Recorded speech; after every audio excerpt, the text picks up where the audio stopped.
Y ahora entramos en la sección de vida y obra de Santa Teresa de Jesús con María Ángeles Álvarez. Muy buenos días, María Ángeles. Un saludo, padre, y a todos. Hay muchos que ya me están preguntando, sea por teléfono, por correo electrónico, con gente que me he encontrado diciendo ¿y cuánto me encanta esta sección? Porque estoy descubriendo a Santa Teresa de Jesús y están ahí pendientes cada viernes en este horario de la espadaña de 11 a 12. Si alguno no ha llegado a escuchar, ¿en qué nos habíamos quedado en el programa anterior en Vida y Obra de Santa Teresa, María Ángeles? Pues nos habíamos quedado en un momento muy importante de la vida de esta joven Teresa, porque es el momento en el que ella, enferma, salió del convento de Gracia, donde había estado en el internado, como una niña más, en un internado que le había metido su padre, porque el padre ya veía que ella andaba con mundanalidades y con amistades, en fin, que le preocupaba a don Alonso la vida de su hija. Sí, justo acabamos de hablar con las agustinas, y precisamente este tema de cómo ella se convirtió de la mundanidad entrando en el convento de Gracia. Fue un momento muy importante, sobre todo se encontró con la Madre María de Briceño, cayó enferma y entonces pues como en aquella época se curaban estas cosas yéndose al campo mucho, pues también se le mandó al campo con su hermana María a Castellanos de la Cañada y camino de casa de su hermana pues pasó por casa de su tío. Y entonces allí tuvo algo muy importante, que es que tuvo en sus manos el tercer abecedario de Osuna, que se juntó con todo lo que ella había ido leyendo y meditando durante su estancia en Gracia, como hemos dicho, las epístolas de San Jerónimo, el Flos Santorum, es decir, cosas de libros de espiritualidad del momento que poco a poco iban bullendo. Y como este tío la hacía leer lentamente, leían juntos al sol y comentaban, es decir, porque siempre ella decía que este tío siempre era su conversación era espiritual. El tío Pedro. El tío Pedro. El caso es que no terminó de curarse, pero volvió nuevamente a Ávila y entonces la tenemos justo en este momento, en casa de su padre, con todas las dudas y con toda la inquietud de su vocación, sabiendo que si se lo dice a su padre con la rectitud que tenía y con la persona tan íntegra que era como ya entrar directamente en religión, es decir, hacerse monja. Sí. Pero ella andaba ahí con esa duda de ¿seré monja o seré casada? Entonces, y la estábamos viendo en el programa anterior cuando iba a confesarse, y la importancia de que desde el primer momento tuvo este sacramento de la penitencia con el padre Vicente Barrón, como bajaba al monasterio de Santo Tomás.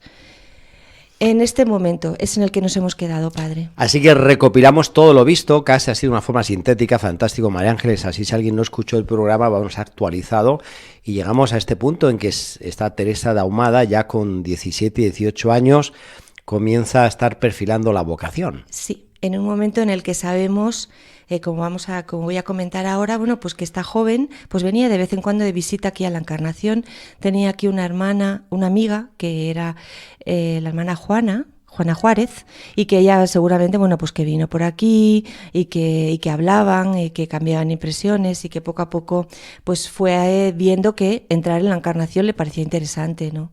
Como Dios se vale de las cosas, María Ángeles, porque hay que recordar que esta chica, Teresa de Ahumada, ella se declaraba enemiguísima de ser monja.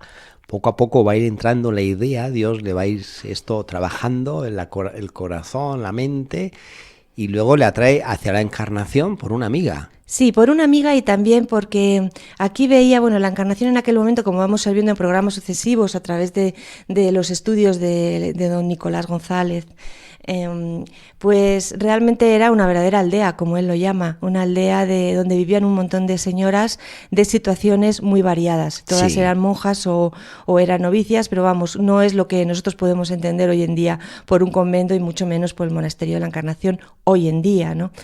Entonces, para Teresa era completamente distinto este gran pueblo, esta gran aldea que era con cientos de monjas que había aquí en la Encarnación, con el tipo de vida tan austero, tan de sacrificio, tan cerrado como era el monasterio de Gracia, el convento de Gracia, que además curiosamente su reforma va a tener más que ver con este modelo del convento de Gracia, es decir, pocas hermanas y con una vida mucho más en humildad y en pobreza. Sí.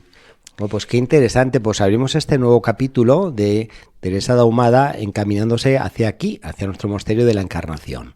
De estas visitas, pues tenemos una carta muy interesante de las visitas que doña Teresa, que era como se la llamaba, visitaba a la Encarnación. Es a través de una carta de doña María Espinel a su prelado. Sabemos que las cosas de doña María Pinel están recogidas en un libro llamado Retablo de Carmelitas. También recogió el padre Nicolás González, el anterior capellán de aquí, del monasterio de la Encarnación. Es otro libro que recomendamos para seguir ampliando la biblioteca sobre Santa Teresa, porque este retablo de Carmelitas, que así lo tituló don Nicolás González, cuando él recopiló un manuscrito que había quedado del siglo XVII, escrito por doña María Pinel, y que en la promesa de que la reina Victoria se lo iba a María Eugenia, bien, ahí ya dudamos, luego que don Nicolás nos corrija, ella se lo iba a ver impreso y al final pues nunca fue a imprenta, porque era carísima en esa época la imprenta, y bueno, quedó aquí archivado en cajones en la Encarnación hasta que pues don Nicolás pues en los años 80 comenzó a tener la paciencia de llegar a entender la letra de doña María Pinel y ponerlo por escrito. Retablo de Carmelitas, un libro que muestra el convento de la Encarnación 100 años después de la muerte de Santa Teresa.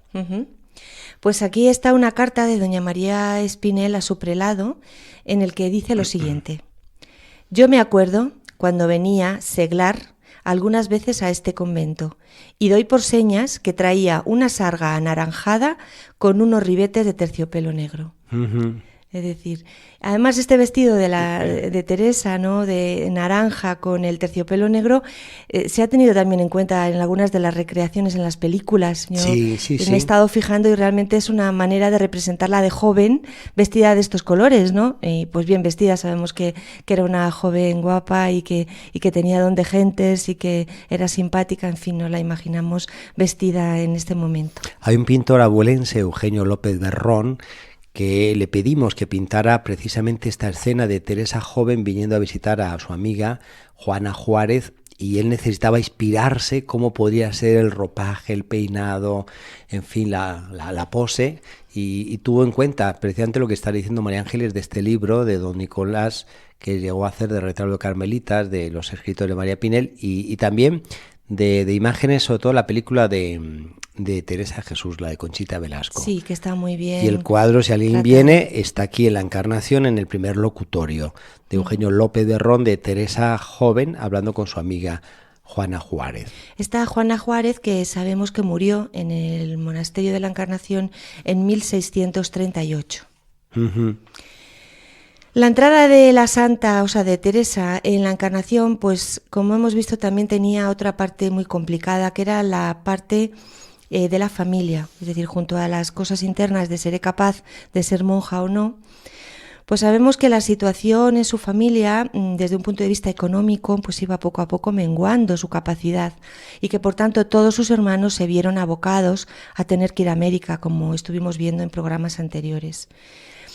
Y que realmente en el momento que los caballeros no tenían un porvenir resuelto, pues la puerta a ir a América pues era como abierta, ¿no? Estaban como empujados a ello. Ir a América, por otra parte, tal y como he estado yo estudiando, no se concedía a cualquiera, sino que era más bien una distinción para hidalgos. Es decir, que no porque se quisiera ir directamente se iba el que quisiera, ¿no? Tenían que demostrar estos hidalgos que eran de limpia sangre. Y una vez que ya llegaba la aprobación, pues entonces podían ir. Curiosamente, en la época de Isabel la Católica, solamente estaban reservados estos viajes a los castellanos. Y luego ya fue en el reinado de don Fernando cuando ya se extendió también a los aragoneses. Bueno, los hermanos de la Santa enviaron sus demandas y fueron aceptados y, como hemos visto, pues se marcharon para allá. Se fue su hermano Hernando de Ahumada, que partió con Hernando Pizarro a Perú.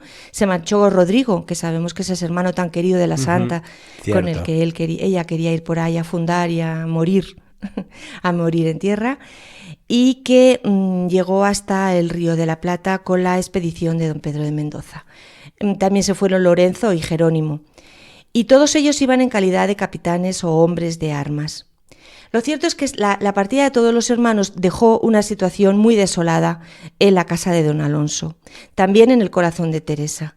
Quizá ella, porque era una mujer, como la hemos ido conociendo, llena de grandes sentimientos con mucha pasión interna, pues veía que sus hermanos realmente se iban a inmolar, sus hermanos iban a hacer grandes cosas por España, iban a llevar la cristiandad a otras partes, y ella diría, bueno, ¿y qué es de mi vida? Yo no me puedo quedar aquí como la hija que se queda en casa con mi padre, simplemente haciéndole la comida y atendiéndole. Sí.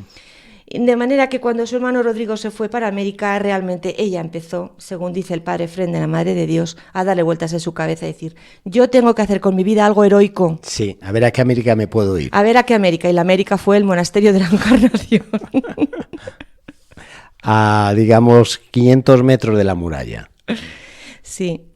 Curiosamente, Teresa dijo en algunas ocasiones, aunque no esté reflejado en sus textos, que se sentía llena de envidia y de emoción por lo que estaban haciendo sus hermanos. Así lo cuenta la hermana María de San José en el libro de las Recreaciones, en el capítulo 8, que dice de su hermano, que lo tenían por mártir, porque murió en defensa de la fe. Es decir, esto era lo que ella pensaba, es decir, que realmente ella tenía que hacer algo en su vida y que no podía tener una vida anodina.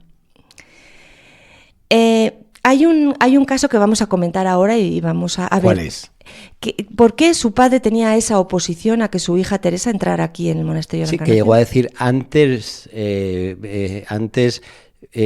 entrarás cuando yo muera. Exactamente. No quería de ninguna manera. Nos llama la atención porque sabemos que era una persona muy religiosa. Sí. Y era una persona muy cabal, y era una persona que estaba acostumbrada a enviar hijos sabiendo que iban a cumplir estas cosas heroicas, pero que no sabía si los iba a volver a ver. Es decir, ¿qué es lo que pasa realmente? Yo creo que hay una serie de elementos que yo voy a ir comentando, que yo he ido sacando y que a mí me parece que pueden ir explicando estas cosas. La primera es porque él veía un pozo de frivolidad en su hija, una hija que muy poco tiempo antes había estado tonteando y que él estaba preocupado con ella y la había metido en un internado para ver si se calmaba. Pues realmente él decía, pero ¿cómo va a tener esta hija vocación para meterse toda su vida a ser monja? O sea, eso es un pensamiento que probablemente don Alonso decía, no puede haber cambiado tanto, esto tiene que meditarlo, tiene que darse cuenta. Esa sana prudencia que tienen los padres, ¿no, María Ángeles? Exactamente. De decirle, bueno, sí, bien, pero vamos a ver, que no me lo creo, hija, que todavía tú eras aquella que andaba de fiestas hace poco. Otro elemento que yo he considerado es que quizás le habrían influido profundamente las agustinas, sobre todo la Madre María de Briceño. Se había quedado sin madre y el ejemplo que tenía como madre era una monja, podemos decir, como una catedral. Claro. Es decir, una monja ejemplar, cariñosa, buena, inteligente, que le había enseñado libros que luego fueron para ella libros vivos. Es decir, la figura de la Madre María de Briceño, pues realmente fue muy importante. También otro tercer punto que yo he considerado es que él se preguntaría si amaba entrar en religión por amor al Señor o por huir de sí misma. Uh-huh. Creo que este es uno de los planteamientos que muchas veces cuando alguien tiene ese deseo de entrar en religión, entrar a consagrarse en ello, pues hay que pensarlo. Lo tiene que pensar él o ella y lo tiene que pensar la familia. Es decir, ¿tú quieres entrar realmente en religión por un deseo de tu corazón, un anhelo profundo o porque quieres huir de algo? Plantéatelo. Yo creo que don Alonso lo estaba pensando también, completamente. ¿Qué quieres? ¿Huir de una vida anodina y todo esto? O sea, a mí eso no me vale, diría él. Y más en esa época que para la edad Santa Teresa debía estar ya casada y todavía no estaba casada. Exactamente. No huyas de ti misma, tendría hija. Plántale cara y mira a ver. Con hijos. Exactamente. ¿No? Y bueno, ¿y qué va a ser de esta muchacha? Exactamente. Y yo creo que este es un planteamiento que podía tener perfectamente este padre tan sensato y tan bueno. Y otro punto que yo he considerado también es que si no estaba segura realmente, ¿por qué él pensaba que no estaba segura? ¿Por qué no continuaba en casa tranquilamente y lo meditaba con más tiempo? Es decir, ¿qué prisa hay? Le diría al padre, ¿pero qué prisa hay, Teresa? ¿Qué prisa hay? No tenemos ninguna prisa, hija, piénsatelo, que es un paso importante. Mira que no hay marcha atrás si tú vas por aquí. Y el último punto a considerar es si realmente entrara en la vocación religiosa, ¿cómo podía dar marcha atrás si realmente veía que se había equivocado? Sabemos que esto ni se lo planteaba como posible, o don Alonso, o si se lo planteaba sería como una especie de pesadilla. Es decir, vamos a ver si esta hija entra con sus mejores intenciones y queriendo hacer esto, siguiendo una llamada interior, pero que luego resulta ve que no es. ¿Qué hacemos? Claro. ¿Qué dirán? Sí. ¿Qué dirá la sociedad? La cuestión social que tanto miraban en la época. Y que él miraba tanto, esta, ¿no? Sin duda. Y ella, es decir, luego, hija, tú vas a pensar toda la vida que vas a tener ahí una especie de fracaso interior. Piénsatelo, hija. Pero como vamos a ver ahora un poquito y vamos a ver en los programas sucesivos, Teresa no le hizo caso a su padre. Ella lo tenía ya clarísimo en este momento. Me parece muy interesante, María Ángeles, los 4 puntos que has dado. Los repasas así brevemente en titulares, para quien a lo mejor se perdió. Titulares de Sí. motivos por los que don Alonso exacto. se oponía a que Teresa entrara en la Encarnación. El titular. Primero, paso por una etapa juvenil llena de frivolidades. Muy bien, primero. Segundo, la influencia de la Madre María de Briceño, hasta qué punto había influido en ella. Uh-huh. Amaba la entrada en religión por el Señor o porque huía de sí misma. Tercero. Si no estaba segura, ¿por qué no continuaba en casa de su padre y se daba más tiempo al discernimiento y el Señor ya la iluminaría más? Bueno, pues son los 4 puntos que su padre tenía en consideración. Y el último padre, sí. Quinto, que si entraba en la vocación religiosa, a ver cómo salía si no estaba de acuerdo, una vez que estaba dentro. De manera que ella, como vemos, es una mujer resuelta, siempre lo ha sido, y en este momento ella lo tenía claro. De manera que ella nos lo cuenta, ya vamos a contar un poquito sus palabras, ¿no? En el libro de la vida, en el capítulo 3:7, dice: yo ya me temía, a mí y a mi flaqueza, no tornase atrás. Y ansí no me pareció me convenía esto y procurélo por otra vía. Es decir, por otra vía me fui directamente al monasterio de la Encarnación. Sí. Es decir, que aunque ella también temía su flaqueza y se temía a sí misma, porque poco a poco se iba conociendo a sí mismo. ¿Y por qué vía procuraba Teresa el saber si tenía vocación y todo esto? ¿Qué le daba fuerzas? Por una parte, la opinión de sus confesores, como hemos visto, del padre Vicente Barrón, que seguro que le habló a su padre de su hija. Y le dijo: mire, don Alonso, que su hija está muy decidida y que realmente tiene una llamada interna, ¿no? En tercer lugar, la ayuda de su hermano Juan de Ahumada, que con el que vamos a hablar al siguiente programa, con el que hablaba y con el que los dos decidieron el mismo día irse, uno entrar aquí en la Encarnación y otro en el monasterio de Santo Tomás. Aunque, como vamos a ver, Teresa sí que la recibieron aquí con los brazos abiertos, pero al hermano le dijeron: mira, no, piénsatelo. Sí. Piénsatelo. Con lo cual volvió a casa de su padre, diremos, con las orejas gachas. Me imagino a contar cómo había estado la escapada en la madrugada donde su hermana quedó, pero él no. Pero realmente un hermano con el que nos la imaginamos en casa diciendo: mira, pues a mí me pasa esto, pues yo también estoy pensando en ir para allá, y el otro: pues yo también, y se fueron el mismo día, el día de ánimas, como vamos a ver en los siguientes programas. Es decir, que en estos días andaba con estas determinaciones. En palabras teresianas, ya con una determinada determinación, con una cabezonería tremenda de me voy para adelante, ni no me lo voy a pensar más, estoy convencida de que el Señor me llama, como realmente era así, padre. Es decir, que era su vocación y así luchó por ella y así vino aquí. Y lo cierto es que ahí tenemos a los dos hijos de don Alonso, que querían ser una monja y el otro fraile. Con esto yo diría, María Ángeles, que nadie se puede perder la próxima espadaña, porque Santa Teresa está por tocar la puerta de la Encarnación. Entonces entraremos en ese mundo en el que esta joven pues entra aquí de monja carmelita en este monasterio. Uh-huh. Y además vamos a poder ver cómo era el monasterio de la Encarnación por dentro, gracias a todos los estudios del padre Nicolás. Es decir, nos vamos a hacer una idea perfecta de cómo era, cómo se vivía, qué era lo que hacían, ¿no? Incluso con noticias, sorprendentes, como que la fundadora del Beaterio, sobre el que el origen de este monasterio pues podía ser abuela de la santa, es decir, una serie de noticias, de datos que sacó el padre Nicolás y que realmente nos sobrecogen, ¿no? Porque son increíbles. Muy bien, María Ángeles, pues muchas gracias por este interesante programa hoy de Vida y Obra de Santa Teresa de Jesús, y la dejamos ahí, a Teresa de Ahumada, a la puerta del Monasterio de la Encarnación para entrar. Claro, en este momento de conversión, como decía Padre al principio, conversión de la mundanidad, nunca Muy mejor bien. dicho. Pues para la próxima vamos a ir tocando ya otra conversión, porque nuestro programa de este día está dedicado a la conversión. Y va a ser la conversión de la mediocridad, como Teresa se va a ir dando cuenta de que no puede ser una monja cualquiera, que necesita salir de esa mediocridad para ser luego pues, la Santa Teresa que todos conocemos. Muchas gracias, María Ángeles. Muchas gracias a todos. Emplazamos a todos nuestros oyentes al próximo programa de La Espadaña. Como pueden ver, no se lo pueden llegar a perder.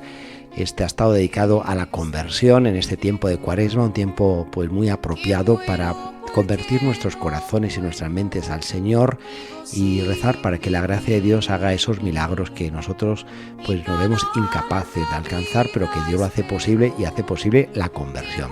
Hasta el próximo programa, La Espadaña, Dios mediante, aquí les esperamos en Radio María.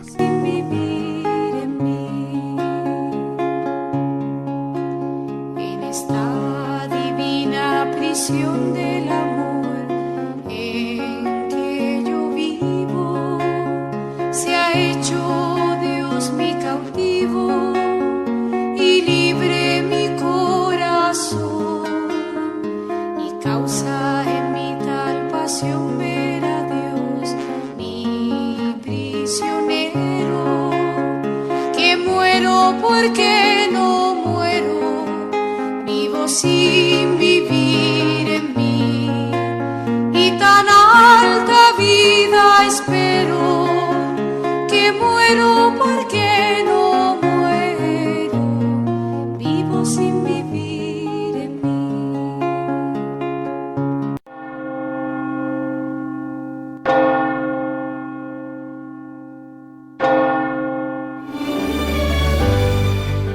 Han escuchado en Radio María La Espadaña, un programa que dirige el Padre Arturo Díaz desde el Monasterio de la Encarnación en Ávila.